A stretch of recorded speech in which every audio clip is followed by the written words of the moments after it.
my first tour as South African coach was, or test tour was to Australia in 2006. And Graham and myself were a young coach, a young captain. We were quite cock a hoop. We were going there. We're going to smash them. We're going to win 3-0. It's going to be great. And I think it took 2 tests for Shane Warne to say we were the worst South African team he had ever seen. But what we did, I'll never forget, there was a night in Perth where Graham and myself and the CEO of Cricket South Africa at the time, Gerald Majola, flew over, and clearly Graham and myself were shell-shocked. We lost 3-0, lost the test series, got hammered really. And Graham and I sat in a room in Perth with Gerald, and we were going back. We knew in 2008, end of 2008, we were going back. And our planning started there and then. We had a look at what Australia had done. We had a look at the skill sets that we felt were going to be required to win in Australia. We started selecting players that we thought were going to be successful there. We got a method, and then in 2007, early 2007, it gave us 2 years to bond a team. With in mind going to Australia and winning. And I'll never forget, we selected Paul Harris because he was a left arm spinner we felt could control the game, and he got a little bit of bounce. We obviously had Morkel, Steyn, Intini, who were going to be the basis of our bowling attack with Callis. So we knew we had the tools, and we had the ammunition. In 2006 we had AB de Villiers at the top of the order. We moved him down to 6. We had JP Duminy, or AB went 5, JP Duminy went 6. We felt we needed a little bit of a left-hand, right-hand combination there to counter some of their potential spin options, and we put a hell of a lot of thought and confidence into that. But the biggest thing for us was getting the squad to believe that they could actually go there and win, because no South African team had ever done that. So all our messaging through that period of time was kind of going to Australia 2008. And we were very lucky because we came to England in 2008 as well. And we won in England for the first time. I remember Graham Smith's fantastic innings at Edgbaston, where he won it. He was hitting Monty Panesar out the rough. I don't know how he was doing it, but it was sublime. And we got over the edge there. And then the confidence and belief in our ability, but also the confidence and belief in the team got to a level that we knew that we could go to Australia and compete, but play them on our terms as well. Mickey, interesting that, and I think that is the right way to go about it. The vision to look ahead and say, right, this is what Australia have got. These players for Australia are going to be around. They definitely go around that route as well. They like to go left, right, all the way through. They play a positive brand of cricket. They can be bullies on a cricket field. So when you were planning and learning from what you'd seen in 2006, were you saying, I need a spinner who can hold, that you've talked about Paul Harris, which that's what he was. That's what he wasn't, a big turn of the ball, but he bowled accurate. He could bowl over, could bowl round. And were you looking for a tough type cricketer who you knew could take some of the stick that Australia were going to throw their way? 100% we were, Goughy. And again, like Paul Harris was that. And I always mentioned Paul because he was kind of the understated hero.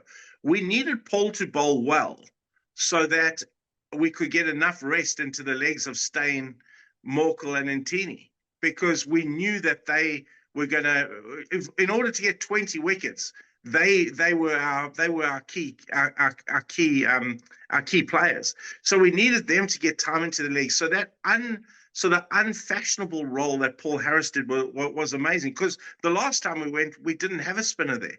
And we found that our quicks just blew out. They went over third spell, fourth spell, fifth spell, and they had nothing left. So we needed somebody who could hold the game. What we also needed was batters who could at times absorb a lot of pressure. Now, the new ball was obviously key. Australia's attack was still very, very good. So we needed to be able to absorb the pressure. But then the minute we got on top, really start applying pressure. But applying pressure in such a way that we could almost get ourselves in a very, very good position in a session. but you had to earn the right to get yourself in that position for that session. And that was key, was earning the right. So we fought damn hard in those 50-50 periods to get ourselves in a position. I remember in Perth in the first test, we chased 400 odd to win it. And you know, Smith got 100, Arnold got 100, De Villiers got 100. And then when we got Australia down, because Australia had bowled and bowled and bowled, we put our foot on the accelerator, and then the boys just went crazy. And what we did there was lay a marker, so much so that when we were behind the 8 ball in Melbourne in the second test, and I'll never forget Mark Boucher telling me before the test match, he said, "Coach, give me an hour with all our tail enders. I want to take our tail enders to the nets and work with them." I said, "Boucher, you can do whatever yeah, go. Good idea." You know, I wasn't too fussed at that point. We were 160 for 7, still about 140 behind Australia. And Paul Harris, Dale Steyn, and it was Paul Harris, Dale Steyn batting with JP Duminy got us a lead of 120. And then that night, Staines come running in, knocked them over. So all our eggs and decisions all kind of materialized. But there was a lot of thought that went into the processes before that. Talk about that in Dale Steyn, because I've actually interviewed Dale as part of the podcast, and he talks about how important batting for the tail enders is in Australia. And I've talked about that this series as well. It's a battle almost to the 8, 9, 10, 11, where Australia was so good. Shane Warne used to come in, play that aggressive format, 7 at Gilchrist, 8 Warney, and play the shots, because he realised the importance of that lower order, that tail enders, getting important runs. And obviously that played a part for you, especially there in Melbourne. Was that the game where Dale got 70 as well? It was. Yeah. And that was definitely a plan. It was a plan, and I can't claim credit to that plan, because Bouch before the test match actually said, "I'm going to work with the tail enders," and I kind of then got, yeah, great idea, off you go, you know. But Bouch was adamant that was where it was going to be won and lost, and it proved. I mean, he gave them the most uncomfortable hour I've ever seen. I felt so sorry for those boys. They had chest pads on, they had arm guards, they had helmets, and they were just peppered in the indoor center at the FCG.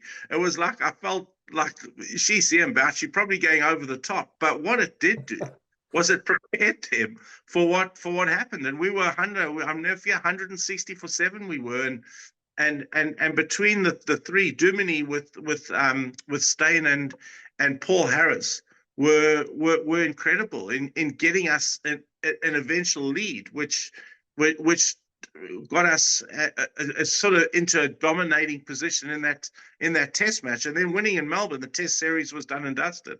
So it was fantastic. There is no win like winning in Australia, though. As you know, Gough, it's the hardest place to go into. I don't know. I lost every series, mate, but I did win the odd game. There's only a chosen few that get to win in Australia, mate. I'm sorry, but I think I won twice, 2 test matches, but it was great. Look, it is tough, but you know, when you put your passport down at passport control, they tell you you're wasting your time. You get abused by the waitresses in the restaurants. You order, they tell you you're wasting your time. So the whole country tends to turn against you. And what we did in 2006, 2007 was we kind of fought that. We sort of said, "Oh, well, stuff you guys. We're going to come in here. We put our shoulders back.